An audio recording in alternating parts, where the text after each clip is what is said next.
Je laisse la parole pour ça.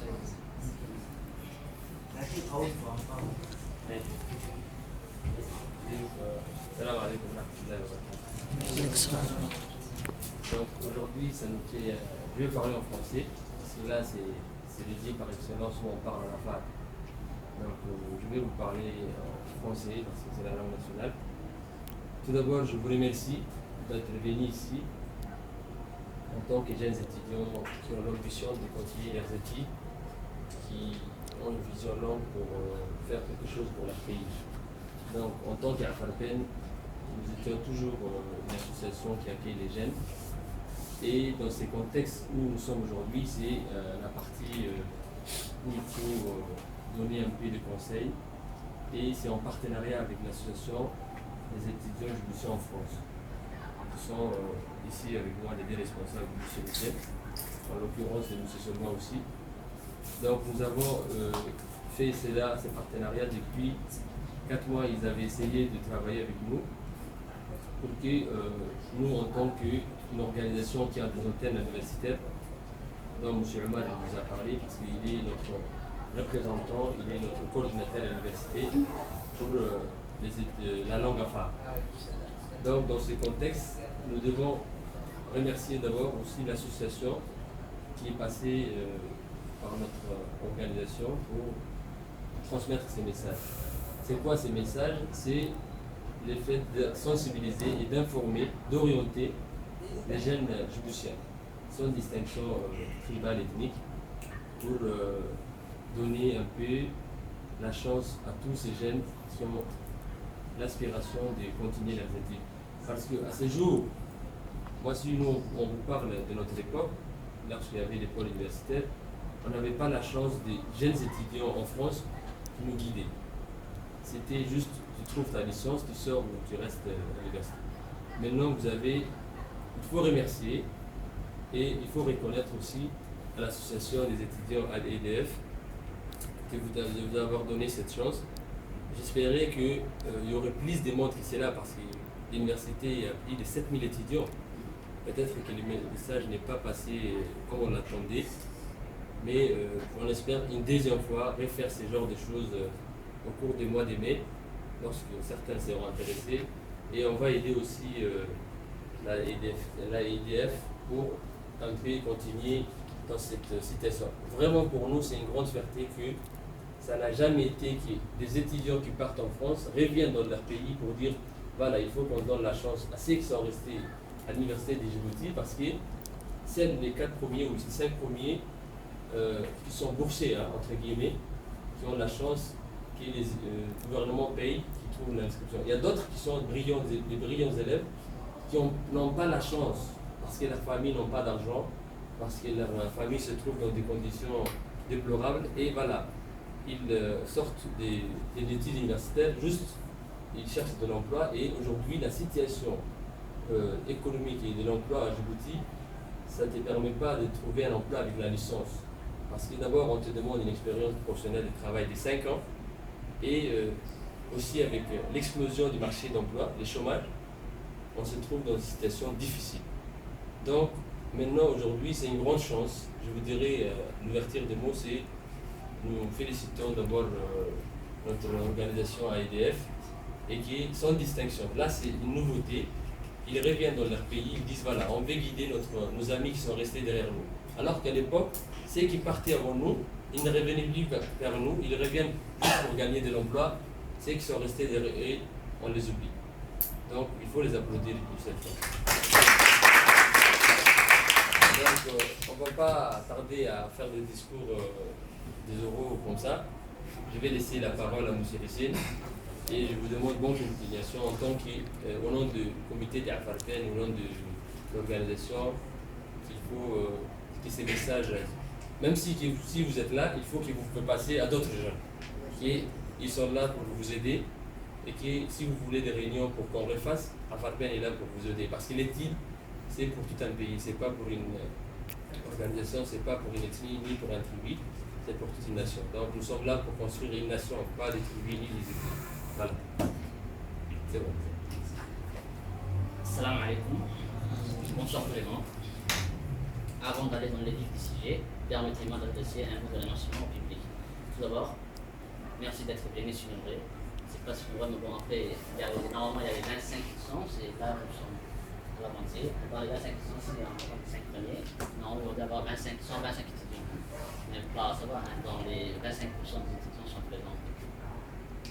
J'ai mis doigt également, à mon nom propre et au nom de l'association que je représente, à remercier tout particulièrement l'antenne universitaire d'Amaté, qui a eu la grande gentillesse et de m'offrir l'opportunité d'organiser cette conférence. Au passage, je dirais un mot de l'association, au nom qui nous animons cette conférence. Il s'agit de l'association d'étudiants judiciaires en France, abrégée sur le cycle AEDF. C'est une association à but non lucratif fondée par des étudiants qui, à leur arrivée en France, ont connu un certain nombre de difficultés, tant en termes d'accueil ou sur le plan d'accompagnement.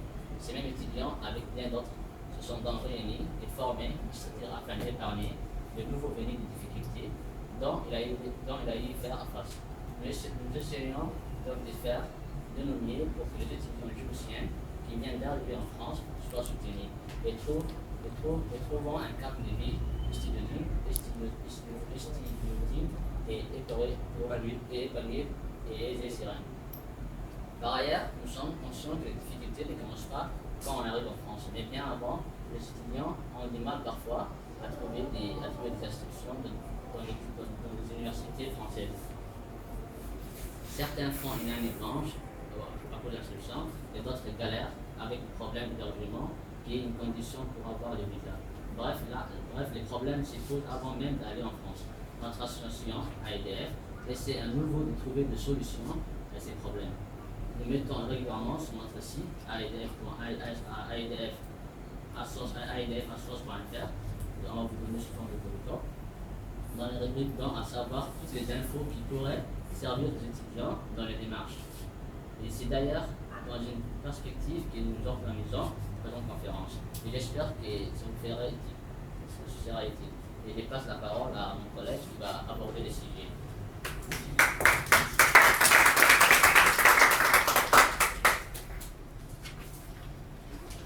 Salam alaikum tout le monde. Bonsoir à tous. Moi, je renouvelle le remerciement à tous ceux qui sont venus à qui j'ai répondu. Ce volontaire à Parpel qui a permis que cette rencontre ait lieu.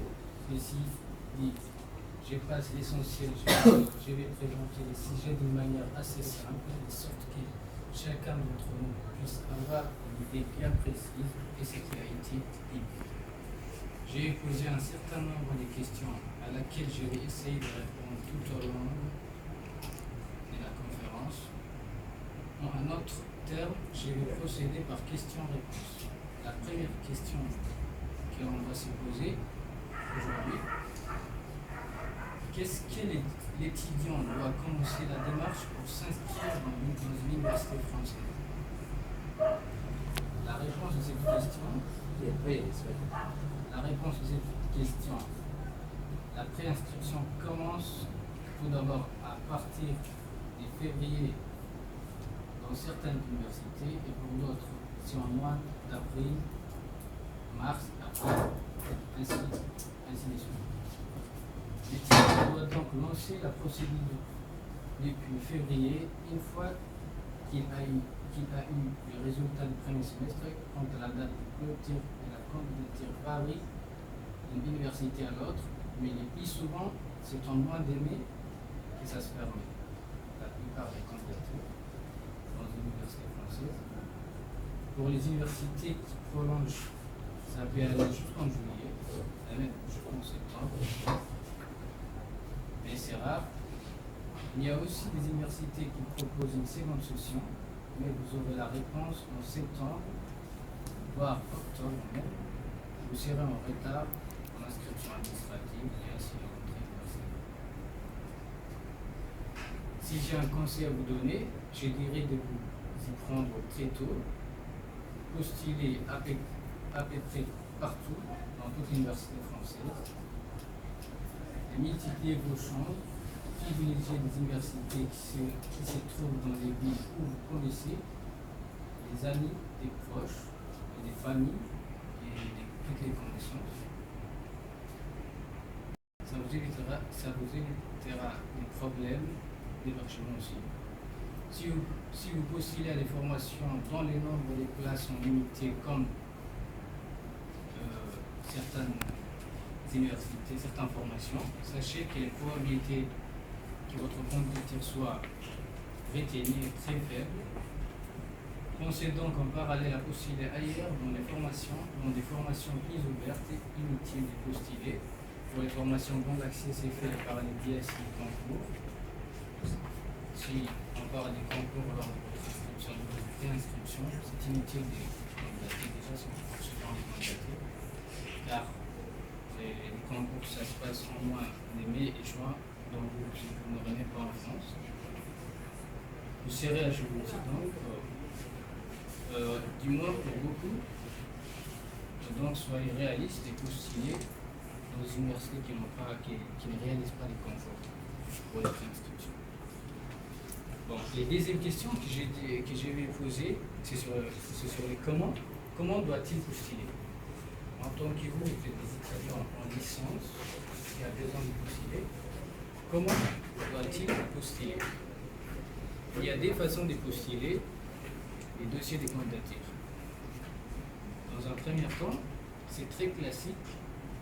Vous téléchargez les dossiers sur les sites de l'université de votre choix. Lorsque je parle de votre choix, c'est les choix des formations, les masters dans lesquels vous pouvez continuer. Vous imprimez ces dossiers et les complétez soigneusement. Par la suite, vous l'envoyez et joignant toutes les pièces demandées via par la poste. L'adresse qui est marquée sur ces dossiers, que le dossier doit retourner.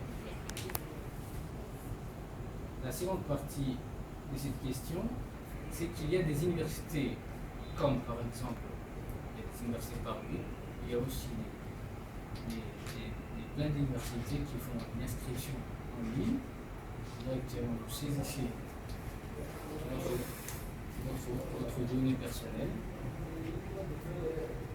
Et bien d'autres les proposent de compléter en ligne votre candidature et une fois terminé, une fois que vous avez saisi toutes vos données, vous téléchargez tout d'abord votre exemplaire complété et l'imprimez et envoyez